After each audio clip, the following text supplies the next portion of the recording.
মাননীয় মুখ্যমন্ত্রী শ্রী শুভেন্দু অধিকারী মহাশয়, আমি আপনার রাজ্যের একটি বেকার অভাগা চাকরি প্রার্থী। আমি নিজেকে অভাগাই বলবো, কারণ আমি 2019 সাল থেকে বিগত 6 বছর ধরে চাকরি পরীক্ষার প্রস্তুতি নিচ্ছি। সেখানে 2020, 2021 এবং 2022 সালটি করোনা মহামারীর কারণে সমস্ত রিক্রুটমেন্ট বন্ধ ছিল। এরপর 2023-এ আমি ডাব্লিউবিপি 2020-র যে কনস্টেবল রিক্রুটমেন্ট হয়েছিল সেখানে আমি ফাইনাল মেরিট থেকে বাদ গিয়েছিলাম, এবং 2022 সালে কলকাতা পুলিশের কনস্টেবলেও ফাইনাল মেরিট থেকে বাদ গিয়েছিলাম, কারণ আমি জেনারেল। আর জেনারেলদের একটাই সুযোগ থাকে, আমি যদি এসসি এসটি হতাম তাহলে না হয় এসসি এসটি ক্যাটাগরিতে পাশ করতাম, না হয় জেনারেল কাট অফ ক্লিয়ার করতাম।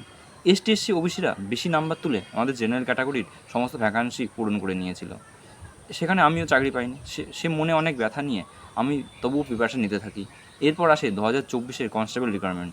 সেখানে 11,700 ছেলেমেয়ে রিকোয়ারমেন্টের মধ্যে আমাদের মতো জেনারেল ছেলেমেয়েদের ভ্যাকান্সি থাকে মাত্র 840টি। সেখানেও অনেক মনে কষ্ট নিয়ে, ব্যথা বুকে নিয়ে পড়াশোনা করি এবং সাথে মাঠ প্র্যাকটিস করি। এরপর সময়ের পর সময় কেটে যায়। 2024-এর রিকোয়ারমেন্টের পরীক্ষা হয় 2025 সালে এসে 30শে নভেম্বর।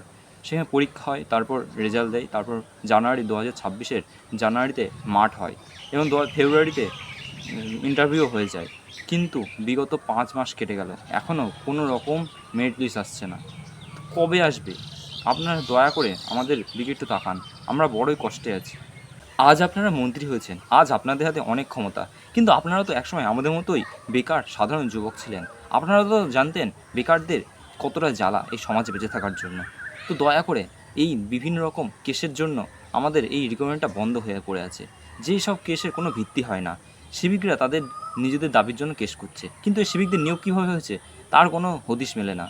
না এদের কোনো পরীক্ষা হয়েছে, না এদের কোনো রিকমেন্ড হচ্ছে। এদের জন্য সংবিধানে আলাদা করে কোনো বলাও নেই যে চাকরিতে এদের জন্য রিজার্ভেশন থাকবে, তবু এরা কেস করছে এবং আমাদের এই রিকমেন্ডটাকে বন্ধ করার চেষ্টা করছে। এছাড়া কিছু ফেল করা প্রার্থীরাও তারা নিজেদের দাবি করছে পাশ করার, এবং তারা বিভিন্ন রকম উপায়ে কেস করে আমাদের এই রিকমেন্ডটাকে বন্ধ করার চেষ্টা করছে। তো দয়া করে আপনারা এই কেসটাকে যত সম্ভব মিটিয়ে নেবেন এবং আমাদের এই রিকমেন্ডটিকে তাড়াতাড়ি জয়েন করান। আমাদের প্রচুর কষ্ট হচ্ছে।